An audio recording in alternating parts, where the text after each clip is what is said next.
Un poco de las internas y de lo que está pasando con la política en nuestro país. Tenemos en comunicación telefónica y le damos la bienvenida al aire a Margarita Stolbizer. Ella es la presidenta de El GEN, que es el partido este que se llama Generación para un Encuentro Nacional, pero todos lo conocemos como El GEN. Hola Margarita, buenas tardes. Vero Sarasola es mi nombre. Hola Vero, buenas tardes, ¿cómo les va? ¿Cómo están? Gracias por atendernos, siempre muy amable con nosotros. No, al contrario. Bueno, Margarita, ¿qué está pasando? Hoy se dio a conocer los datos del INDEC, esta inflación del 8,4%, la de marzo había sido 7,7%, este mes 8,4%. ¿Hay alguna forma de frenarla? ¿Sergio Massa tiene alguna herramienta para hacer algo al respecto? Es que Massa ha dicho esta semana algo muy, muy realista. Lo que pasa es que es una reacción muy tardía. Massa llamó la atención esta semana diciendo, miren, acá la cuestión es la política, no es la economía. El problema de la inflación en la Argentina no depende solamente de variables económicas, digamos. Lo que refleja es un nivel de incertidumbre, una falta de plan, de destino, de rumbo, y eso es lo que hace al país cada vez menos confiable y por lo tanto es imposible frenar la inflación. El ministro lo dijo, si no garantizamos estabilidad política, no vamos a garantizar estabilidad económica.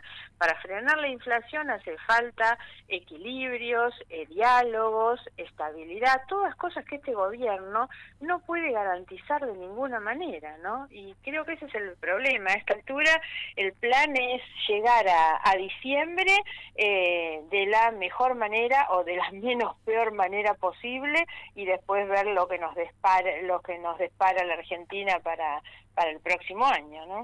¿Usted cree que el presidente de la Nación se refirió a uno de los principales problemas que tiene la economía de la República Argentina con los formadores de precios? ¿Usted cree que esto es así? No, a ver, primero me parece que siempre hay que entender, y esto es real cuando algunos lo plantean, la economía es claramente un fenómeno multicausal. Lo que no se le puede echar la culpa es a uno y menos a uno que está fuera de las responsabilidades políticas. En todos los casos siempre la responsabilidad la tiene el Estado, la tiene el gobierno, porque o no toma las medidas que tiene que tener o no controla a los que deberían estar frenando y no lo hacen y no cumplen con las normas. Entonces siempre es el Estado es responsable porque emite, porque dentro de las causales, digamos, de la inflación se habla de la emisión. Claro que sí, que la emisión tiene mucha responsabilidad, no es la única, por eso son muchas, pero siempre el Estado como responsable, porque emite o porque no toma medidas o porque no controla a los que tienen que cumplir. ¿Y el GEN cómo está posicionado hoy dentro del espacio de Juntos por el Cambio?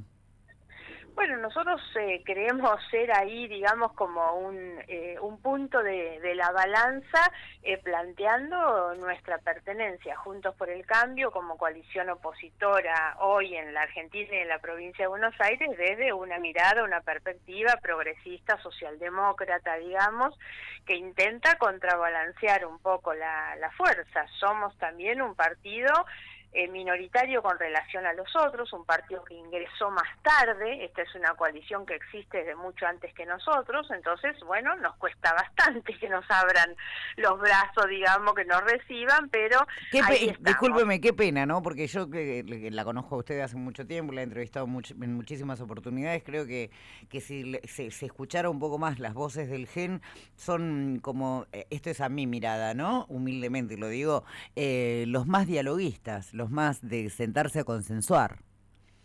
Nosotros creemos firmemente en eso. Yo creo que en gran medida los problemas de la Argentina de los últimos ya muchos años es la falta de ámbitos de diálogo, de construcción de consensos. Es imposible pensar que en la Argentina se pueden sostener 40 millones de visiones distintas sobre a dónde queremos llegar. Es necesario unificar eso. Después, obviamente que el que gana y le toca gobernar tiene la posibilidad de llevar adelante sus políticas, pero acá si no hay realmente un gran consenso sobre las cuestiones básicas que hay que llevar adelante, vivimos de pelea en pelea, en esta grieta, en esta polarización permanente, que es un buen negocio para quienes lo practican, porque llevado al plano electoral les va mejor electoralmente a los que practican la grieta la confrontación que a quienes no lo hacemos. Entonces, como les va bien, seguimos en esta grieta que se inventó desde hace muchísimo tiempo y que a unos les ha servido para ganar elecciones, pero al país le va muy mal por el lado de la grieta y del no diálogo. Sí, a nosotros, a los 47 millones que estamos en el medio, ¿no? Exacto, exactamente. Y me Al incluyo. país le va mal, Claro. al país le va mal por ese camino.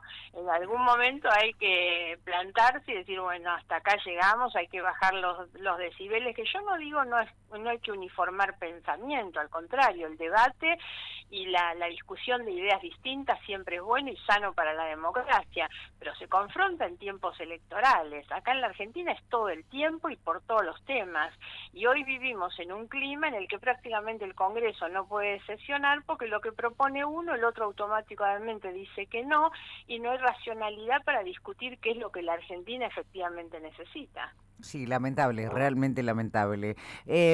Margarita, Patricia o Horacio, ¿quién cree usted que va a ser el candidato para las presidenciables? A mí me parece que no es una buena disyuntiva. Primero porque yo ingresé en Juntos por el Cambio en el 2021 entendiendo que había un radicalismo que estaba parado de otra manera frente al PRO, digamos. Entré ilusionada con que Facundo Manes podía ser el candidato. Facundo sigue estando en carrera. Sí, pero está como, cuál... perdóneme, pero dentro del radicalismo, yo lo señalaba en el día de ayer con otro entrevistado, con Raúl Timerman, precisamente, que es analista político, estuvimos hablando en el día de ayer con él, como que Manes tuvo como un auge mediático, si se quiere, que estaba todo el tiempo en toda la tele, en las radios, en todos lados, y como, esta es mi impresión, ¿no? Como que el radicalismo mismo le fue bajando el precio a Facundo.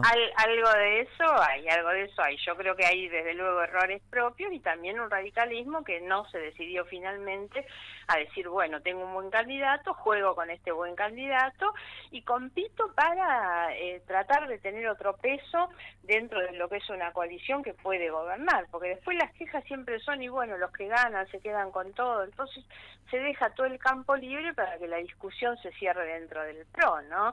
Son buenos candidatos, tanto Larreta como Patricia. Yo tengo una coincidencia casi más natural con Larreta, que tiene una vocación de diálogo distinta y de apertura y de amplitud más parecida a la nuestra, pero me gustaría obviamente una opción mucho más progresista, más socialdemócrata. Sí, a mí me llama la atención lo que ha sucedido con Facundo Manes, porque en las últimas elecciones, quien arrasó, entre comillas, ¿no? Arrasó, a quien mejor le fue en las últimas elecciones. Si miramos cómo quedó el mapa de la provincia de Buenos Aires, era radical y entre comillas, nuevamente, gracias a Manes. Por eso me extraña que lo hayan dejado como furgón de cola ahora. Claro, y por eso yo decía, yo me entusiasmé mucho con eso. La verdad es que ojalá Facundo pueda retomar todavía su campaña y llevar adelante un proyecto de esas características. Margarita, ¿el GEN va a buscar espacios legislativos en las listas para estas elecciones? Sí, por supuesto. Nosotros tenemos hoy en la provincia 2 muy buenas legisladoras, también tenemos legisladoras en Santa Fe, en Córdoba. Estoy esperando la elección del domingo, porque seguramente el domingo el GEN va a tener legisladores en San Juan también. Desde luego que somos un partido nosotros, si bien un partido joven y más pequeño, pero hoy somos un partido nacional con proyección nacional y aspiramos, por supuesto, a tener cargos en legislativos, pero eso no significa que nos quedamos ahí. Nosotros queremos formar parte de un gobierno y también de los lugares en los ejecutivos de los gobiernos. Y acá, bueno, yo le tengo que hacer la pregunta obligada porque nosotros somos platenses, acá y somos la capital de la provincia de Buenos Aires, acá en la ciudad de La Plata. Gastón Crespo es un hombre al que conocemos, he entrevistado también en muchas oportunidades. ¿Acá en La Plata también van a buscar lugar en las listas? Sí, siempre. Nosotros yo creo que estamos, pero ya digo, no es tampoco un condicionante para estar, porque si no parece que uno juega a perdedor. Quiero ir al legislador porque no me animo a disputar el poder de los poderes ejecutivos. Yo creo que hay que competir en todos los lugares. La lista, el lugar en la lista legislativa, la importancia que tiene es que ahí es donde se muestra efectivamente que hay una coalición, porque a mí cuando me dicen los otros partidos, bueno, pero sí van a estar en el el Poder Ejecutivo, está bien, pero vos tenés que demostrar que sos una coalición poniendo a todos los miembros de la coalición en la lista. Claramente. Ese es el reclamo que por supuesto nosotros vamos a hacer. Sí, no, el mismo reclamo que le digo que también sucede dentro del espacio que hoy es gobierno, al final frente de todos sucede lo mismo, ¿eh? También andan a las tiradas de pelos a ver quiénes van en la lista y quiénes no, y sobre todo los partidos que son más pequeños se integran en frente de todos, sucede lo mismo. ¿Usted cree qué mirada le merece esto que está sucediendo entre el presidente y la vicepresidenta, las charlas entre comillas magistrales que está dando la vicepresidenta por el país, esto que no se hablan, no se dirigen la palabra, Alberto y Cristina? ¿Qué opinión le merece? No, lógicamente que tengo una muy mala opinión, porque me parece que eso no es una cuestión simplemente personal o de juegos o vínculos personales. Eso afecta hoy seriamente la institucionalidad. Yo creo que nosotros tenemos hoy muy debilitada, muy lesionada la autoridad presidencial en un país que es presidencialista. Entonces, cuanto más se debilita el presidente, y quien más lo ha debilitado ha sido la vicepresidenta, que le manda a decir las cosas en los actos. Recordemos cuando le decía a los ministros que no trabajan. Cada crítica que la vicepresidenta le hace al presidente a través de las cartas públicas, lo ha hecho también, y de las macanas que hace el propio presidente, porque le hace mucho mérito también para debilitar esa figura. El debilitamiento de la autoridad presidencial en un país presidencialista nos afecta a todos, porque somos cada vez un país menos creíble hacia afuera. Este enfrentamiento ahora del presidente en esta sobreactuación de una cadena nacional para criticar a la Corte por un fallo, es una cosa nunca vista, es algo realmente increíble, es no entender cómo funciona el Estado de Derecho, la división de los poderes, ¿no? Pero le iba a preguntar exactamente por eso, de ese tema, que sobre qué pensaba usted sobre el fallo de la Corte, teniendo en cuenta, bueno, Alberto Fernández es abogado, la vicepresidenta también. ¿Usted qué piensa con cómo actuó la Corte suspendiendo las elecciones en dos provincias? No, yo estoy totalmente de acuerdo con la decisión. Lo que sí cuestiono, de hecho estuve en San Juan este lunes y lo dije públicamente en la conferencia de prensa, cuando todavía no estaba el fallo, la demora de la Corte era una demora de complicidad prácticamente, porque lo malo que hizo la Corte fue haber sacado este fallo, que es un fallo ajustado a derecho, pero haberlo hecho en el momento en que lo hizo. Esto lo tendría que haber hecho hace 2 meses, 3 meses en realidad. Claro, porque ahora, yo ayer hablaba discúlpeme, yo ayer hablaba con un candidato a concejal del Frente de Todos y más allá de que lo que uno opine a título personal, yo no conozco de derecho, no me dedico a eso, pero pensaba en el costo económico de la reimpresión de todas las boletas. Además, usted sabe que para nosotros los argentinos, que tenemos una democracia tan joven, de tan solo 40 años, hemos vuelto a la democracia, las elecciones son como bueno, no sé, en mi familia, por ejemplo, nos juntamos a comer, decidimos a qué hora vamos a votar todos, quién vota en qué escuela. Hay como una organización familiar más allá del gasto económico y la preparación de los fiscales, la logística que hay que disponer, las autoridades de mesa. A mí independientemente de si estoy a favor o en contra del fallo, lo que me pareció medio ilógico, precisamente como señala usted, fue el tiempo en el que 5 días antes. El momento, claro, pero no porque no lo tuvieran que hacer, sino porque lo tendrían que haber hecho mucho tiempo antes. Esta semana escribió un artículo para mí muy sencillo y muy atinado, Roberto Gargarella, en el que él compara el papel de la Corte, digamos, en estos temas, más o menos como el del árbitro del partido de fútbol.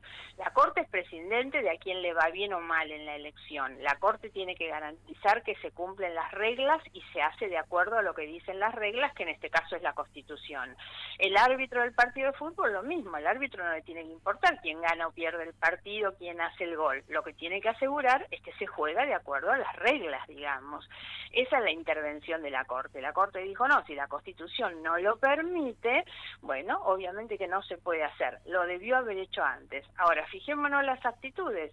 Mansur estuvo bien y hay que reconocérselo. El hombre dijo, bueno, está bien, es cierto, ya fui 4 veces, no puedo ser más. No, y automáticamente declinó su candidatura, exactamente. Automáticamente, claro. ¿Cómo van a salir a criticar el fallo de la Corte? No, intentan, obviamente, subirse a esto que fue, insisto, un error de la Corte en la demora, para hacer todas las otras críticas al funcionamiento de la Corte. Margarita, ha sido usted muy gentil de compartir. Vas a venir a veces te trato de vos y a veces te trato de usted. No hay problema, con gusto. Vas a estar visitando La Plata seguramente, prontamente. Sí, por supuesto. Estuve hace muy poquito, pues nosotros hicimos ahí en La Plata nuestro congreso provincial. No pude ir yo, pero mis colegas de Nada que Decir, con mis colegas Marco Flenin y Valentín Cueto de La Mañana estuvieron cubriendo el acto. Y bueno, la próxima vez que vengas a La Plata te esperamos en el piso de la radio. Sí, con mucho gusto, por supuesto. Te mando un abrazo grande. Adiós, hasta pronto.